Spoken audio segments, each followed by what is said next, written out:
Hello, my name is Rytis Beresnevicius and I'm a journalist from AeroTime News. Today I'm talking with Thorsten Lange, the Executive Vice President of Renewable Aviation at Neste. The seasoned veteran of the industry will share his thoughts and the latest developments about sustainable aviation fuels, or for short, SAF. How are you? How are you doing these days? I'm good. I'm good. I just talked to one of my colleagues earlier this morning.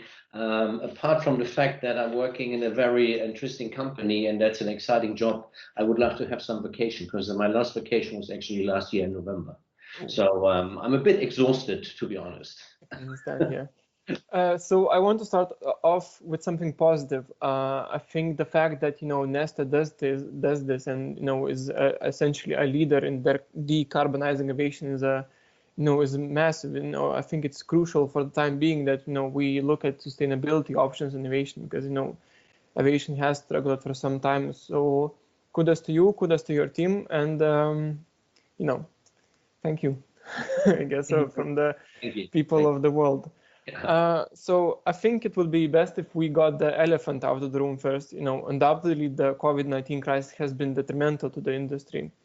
However, at first glance, airlines are still committed to their environmental goals. Airlines are still communicating about the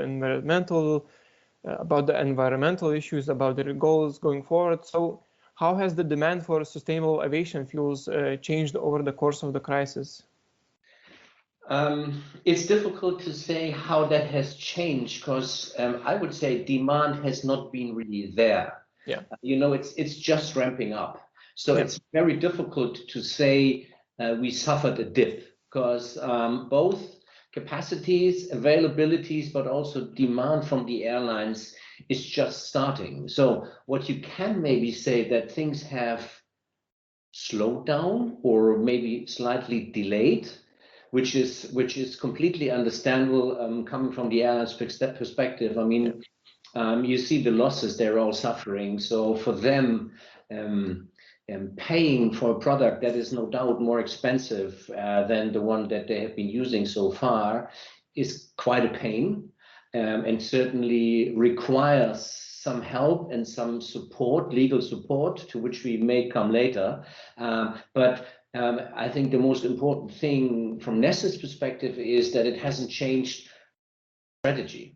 Yeah, and I think this is important, and we see support coming from lawmakers, from legislation, but also from some bailouts that had been given to airlines and that had been somewhat linked. It was not mandatory, but there is a link between being helped and further promoting sustainability activities. And I'm not only saying it's about sustainable aviation fuel, because there's so many things that the airlines have been doing and had been successfully doing in the past, talking about optimizing operations, talking about air traffic control, where certainly you can do things better, but also on the technical side, having more efficient aircraft.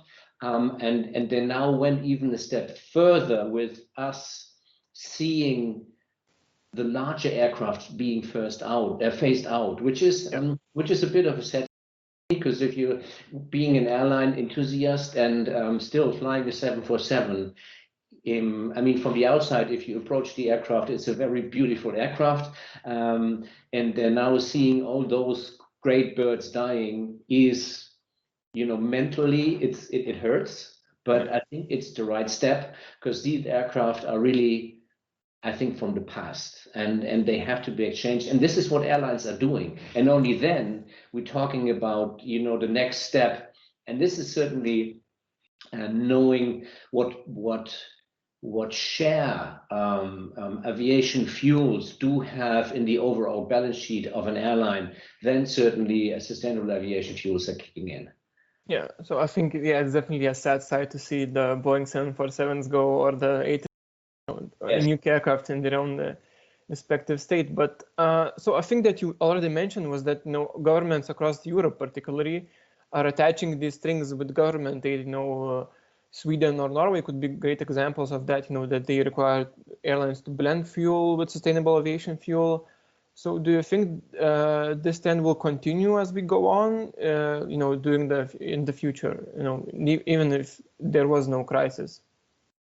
It will continue. I mean, sustainable aviation fuel is a solution we can trust in and we can rely on. Companies like Neste, we are building up capacities, we are building up availabilities, and I think for airlines, sustainable aviation fuel is a very useful tool because, I mean, adding to the other measures that we're talking already about, technology measures, but also offset measures, these are things that customers cannot really see. And if you talk about sustainable aviation fuel, this is what I always say, that's really, it's a tangible good. This is something that people understand because in future, certainly, it will come with the cost, but this is the cost passengers would understand. So blending in what is being made available on the sustainable aviation fuel side will become more and more important and play a more important role. That's fair. So one repercussion of the current market environment, that, for example, was that air cargo simply cannot meet demand because, capacity constraints because of the grounded flights and grounded aircraft. So how has the general situation across the globe with the virus affected the feedstock supply of sustainable aviation fuels, or has it not touched it at all? No, I mean, you have seen some ups and downs and certainly some increased demand on those scarce resources that we have, like used cooking oil and animal fats. Availability has been going down a bit, especially in Asia, where you see, I mean, you can think about restaurants being closed. So where would you get the used cooking oil from? All those little things. But over the year, coming from earlier this year, things have not been changing dramatically. There is ups and downs on animal fat, on used cooking oil. This is the two elements, the two feedstocks we are using currently.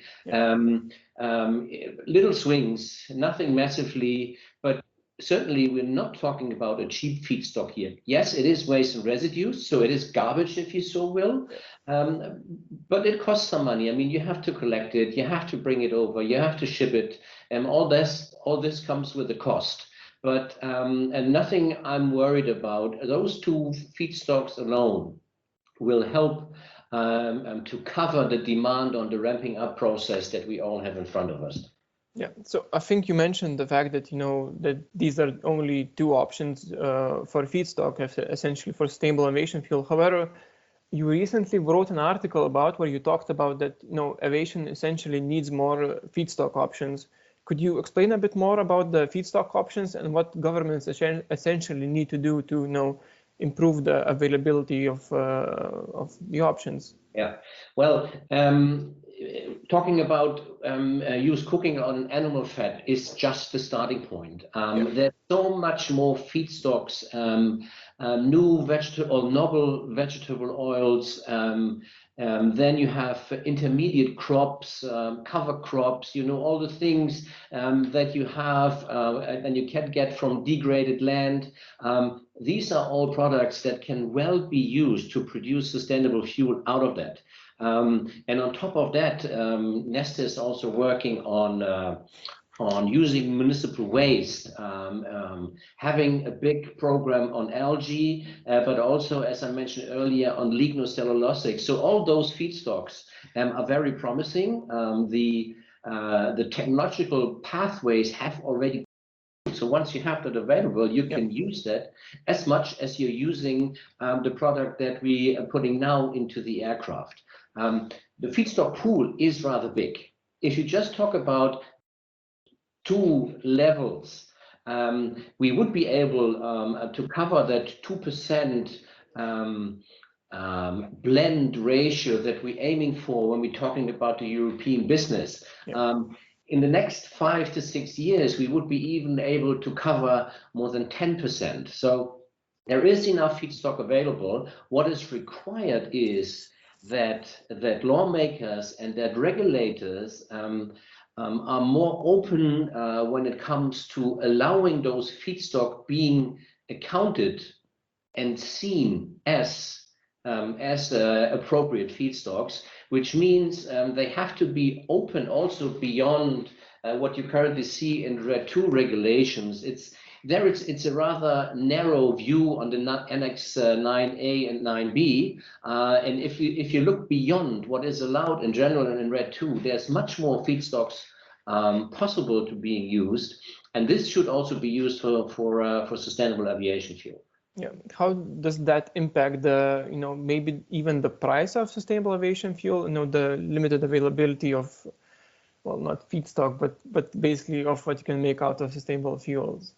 Yeah, I mean, that's quite logic. The more feedstock and the more low quality feedstock you have available, the better you can maybe do on the price. But if you talk about low quality, you also certainly talk about a more intensive pre-treatment work, if you so will. Yeah. So I expect prices on the feedstock side being rather stable. So yes, there will be economies of scale. There will be maybe less capex required in the future. So you will see a slight decline on prices. You will probably see slightly bigger decrease on cost for hydrogen, which is also needed for production of sustainable aviation fuel. But you will not see a massive collapse of renewable or sustainable aviation fuels. I think we have to get used to that.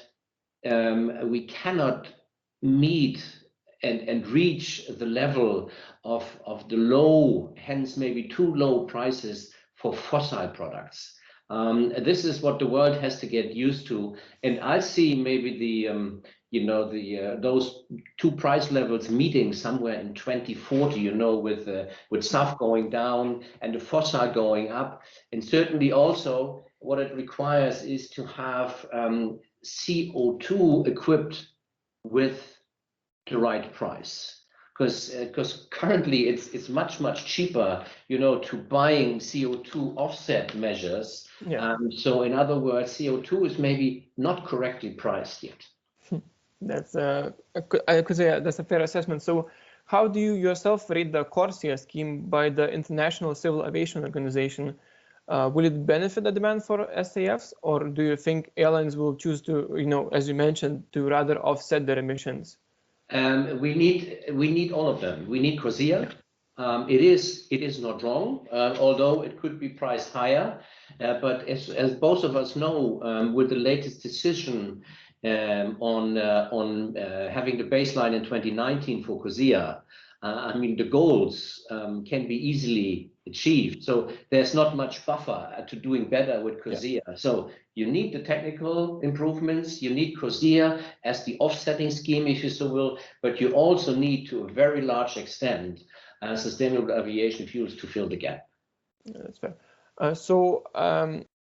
In September 2020, Neste announced a partnership with Shell to increase the supply of sustainable aviation fuels, which went into effect in October 2020, right? Yeah. So could you expand on the project and provide more details about it, if you are allowed to? Yeah, well, I'm allowed a bit more than what you may have read, but one thing is for sure, if you see where we stand as Neste, we are the world's largest producer, but yet we are not the world's largest supplier, or let's say marketer. Yeah. Shell, as much as BP, because we also have a partnership with, has a wide network. And one thing is important, you hear airlines, you hear lawmakers saying the biggest hurdle of sustainable aviation fuels is that it's not available. Yeah. And having a network that would allow to distribute sustainable aviation fuels properly certainly helps. And I don't have a problem with making the marketing power of a Shell, of a BP, but also our increased efforts to marketing the product ourselves, seen combined, to spreading the good news and to bring SAF to those airports where SAF is required. And this is why it makes a lot of sense. And that this is a growing business. It's a growing sector. And I'm, even though I don't see Shell really as competitor, even if they were a competitor, I would welcome them, because we all together, we have a mission, and we have to widen that business. We have to make SAF available to allow all airlines across the world, starting with Europe, but also in the US. And as you have seen, we're also doing business in Asia now, to making SAF available wherever needed. And this is why Shell, I think, is a very good partner. You know, they can easily jump in where we do not have access to an airport, and that makes a lot of sense. Yeah, definitely does. So, were there any other development projects started in 2020 that were maybe delayed due to the crisis, maybe prior to 2020? What are you thinking of? I mean, we're developing a lot of things, entering airports. As said, we have not changed our strategy. We will have our production facility in Singapore ready early 2023. That has been delayed, certainly by roughly 6 months due to COVID, due to the workers are not being allowed to be on the construction site. So that has caused some delays. We are still thinking of doing another investment in Rotterdam, to expanding our Rotterdam refinery and to being able to provide another 450,000 tons of sustainable aviation fuel in the Netherlands, or let's say out of the Netherlands.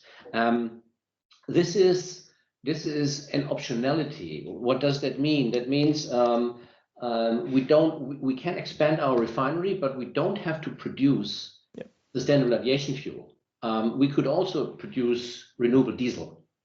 Because for renewable diesel, all the regulatory measures that we would require and need on the sustainable aviation side are in place already, and helping a lot to bringing renewable diesel to the market, and helping a lot to bridging the gap between the low cost for the fossil product and the relatively high cost for the renewable products. Yeah, so you mentioned, the troubles of getting lawmakers to approve sustainable aviation fuels. So, and you mentioned the fact that, that mandates could help airlines, take up sustainable aviation fuels and, be a market, realistic market option. So do you think governments should, be more pushing for airlines to basically come in terms with those mandates, just push the mandates up higher and higher?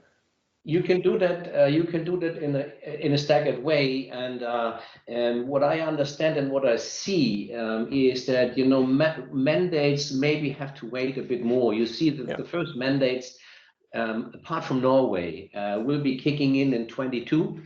But we certainly have an opportunity to using another tool earlier already, and this is the so-called opt-in. Opt-in means making use of the mandates that are in place on the road transportation side, and filling the gap also with renewable or with sustainable aviation fuel. But in order to do so, again, lawmakers in the member states in Europe have to be more open-minded when it comes to the feedstocks and to the product that they allow. So it is crucial to be both technological but also feedstock agnostic, and allowing to making use of the instruments that are in place with the product that we are technically in the position to produce, and not further narrow both the technologies as well as the feedstock side, and even more importantly, maybe giving advantage to technologies that are not there yet to provide what they all need. And this is, talking about Germany, for example, where a lot of focus is now being put on hydrogen, and further on power to liquids. This is a product, no doubt, that will make sense in the future. But what you really have to avoid is to giving total preference to those technologies now, or on the other hand, not giving any focus to the other sustainable aviation fuels that are available already. If you leave it open, let the market do, and then we would be able to produce enough and to supply enough. But if you give preference to other technologies, you would make investors shy away from the investments that are definitely needed to ramping up production and to make product available. And once you're in that process, and you have the capacities, you're building up more capacities, you can move into that mandate scheme where you slowly ramp up. In Europe, let's say, starting with 2%, moving to 5%, and then like countries in the Nordics that are planning to having a 30% volume mandate in 2030. So do you think that some governments across Europe are maybe chasing this long-term goal of, electrifying aircraft or, powering aircraft with hydrogen instead of, maybe splitting the focus between such technologies that are not yet developed and, the sustainable aviation fuels which are yet available, but maybe not yet in that capacity that they would maybe wish for? Yes, that's exactly what I meant. You just have to widen the scope. Yeah. There's nothing wrong with power to liquid. And also Neste has invested in a company called Sunfire, and we are working on developing those power to liquids. But there is more important thing to be done earlier. And to be a bit dramatic here, the clock is running. Yeah. And if you wait, and realistically, there is on the power to liquid side, scalable volumes are maybe available, let's say late 20s, early 30s.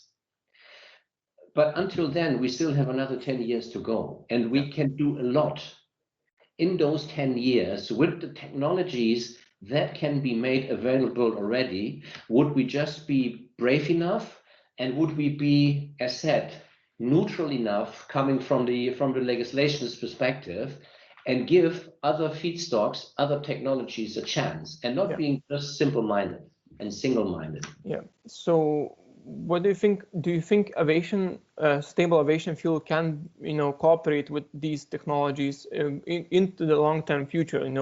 If we, for one, see an electric aircraft or a hydrogen-powered aircraft, going to the market, do you think sustainable aviation fuel can still be there with these technologies coming available, or it's a stopgap solution for now? No, I think we have to distinguish between the different modes of air transportation. Yeah. We have short distances, we have mid-haul, and we have long-haul. And exactly in that order. On the short distances, change has already kicked in with short-haul operations either being skipped or being dramatically cut down and replaced by trains, by all the different means of transportation that you can think of. And certainly this will also be the first sector where you would see electric flying in future. Yeah. Where you have smaller aircrafts that will have the capacity and the range to transporting people on short distances fully electric. It will become slightly more difficult when you talk about mid-haul. Yeah. So it will take a bit longer, different technologies maybe, and it will be a completely different game when you're talking about long-haul operations. For long-haul operations, I see liquids being the key tool and the key fuel for the coming 20 years, 25 years. I don't know, but somewhere in that range. And the new technologies are just coming on top. Yeah. It's a bit the same like, talking about cars nowadays. We will not change the car fleet overnight. People that are buying combustion engine cars nowadays will driving those cars for the next 8 to 15 years. And still then, the cars are somewhere.